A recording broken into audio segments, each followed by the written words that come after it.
여러분께서는 한국 고등학생 5명 중 하나가 겪고 있는 이것이 무엇인지 알고 계시나요?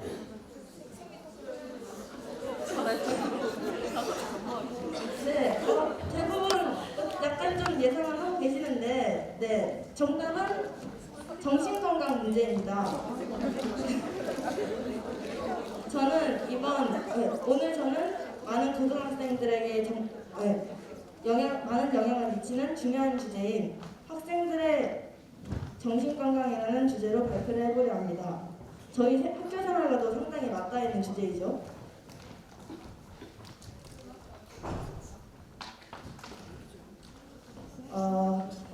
먼저 저는 한국 고등학생들이 정신건강 문제를 겪는 이유가 무엇인지를 분석하고 정신건강에 문제가 생김으로써 겪게 되는 난제들, 또한 이 문제를 어떻게 예방하고 완화시킬 수 있는지 말씀드리도록 하겠습니다.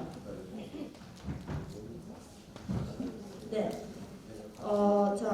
한국 고등학생들의 정신건강 상태에 관한 통계 자료를 원형 차트로 제작한 것인데요.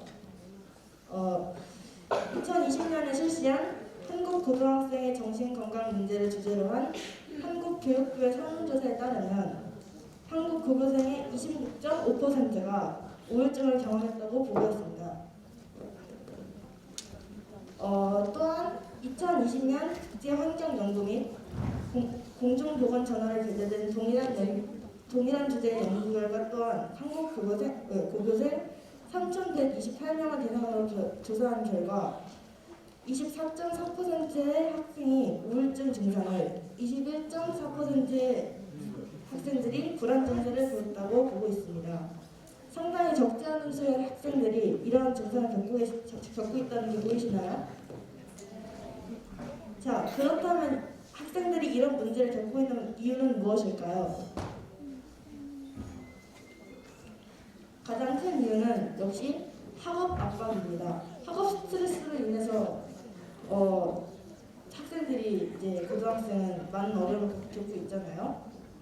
지금 한국은 경쟁이 치열할 수밖에 없는 교육 시스템을 가지고 있습니다. 상대평가, 내가 올라가면 누군가는 내려갔다는 것.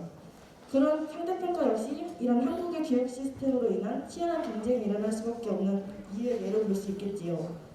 또한 고등학생들은 성적이 미래에 얻을 수 있는 기회, 예를 들어 가고 싶은 대학을 선택하고 과를 선택하는 등 그러한 기회에 상당한 영향을 미칠 수 있기 때문에 이러한 이유로 학생들은 학업적으로 뛰어나야 함을 계속적으로 되새기며 압력을 가함으로써 높은 수준의 스트레스, 불안 및 우울증을 유발하게 되지요.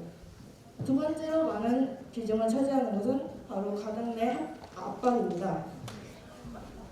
가정에서 자녀의 학업과 진로에 대해 자녀의 의사를 정말 존중하는 부모님이 계시는 반면 자신이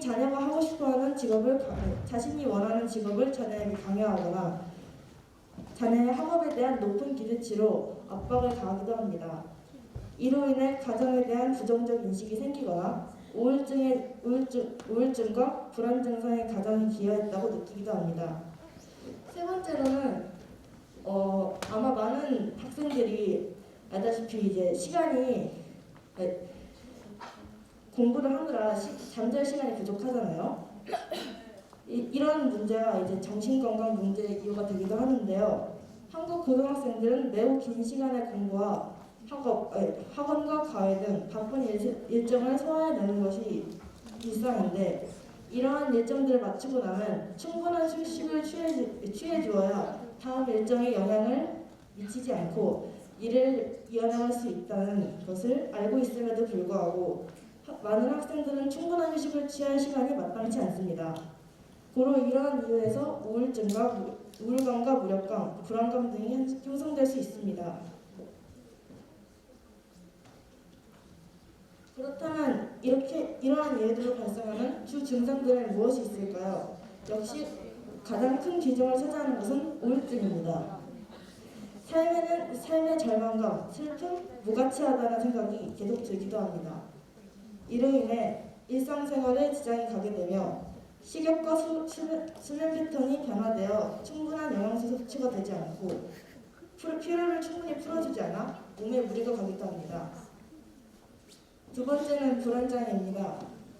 외부 요인들로 인해 과도한 걱정과 불안이 형성되며 과민성 또는 심장박동이 빨라지고 떨리는 등 신체적 증상이 동반되죠. 마지막으로는 약물 남용이 있습니다. 우리가 몸이 아프면 약을 먹음으로써 병을 치유하는 것처럼 스트레스나 정서적인 고통도 약물로 대처하는 것이 과해지는 것을 말합니다. 일시적인 복용은 크게 문제가 되지 않지만 오랜 기간 지속적으로 약을 복용하게 되면 중독이나 다양한 부작용들이 나타날 수 있습니다.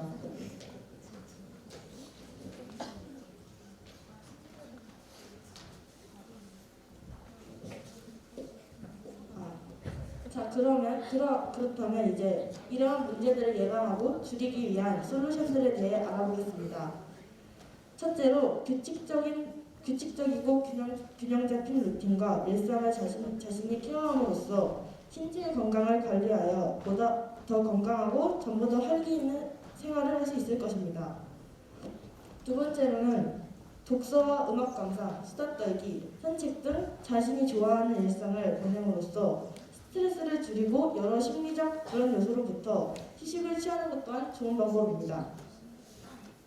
또 자신에게 맞지 않거나 너무 어려운 목표를 정하기보다는 현실적이고 자신이 이룰 수 있는 구체적인 실현 가능한 목표를 세움으로써 능동적인 삶을 진행할 수 있게 만들고 스트레스 요인을 줄일 수도 있습니다.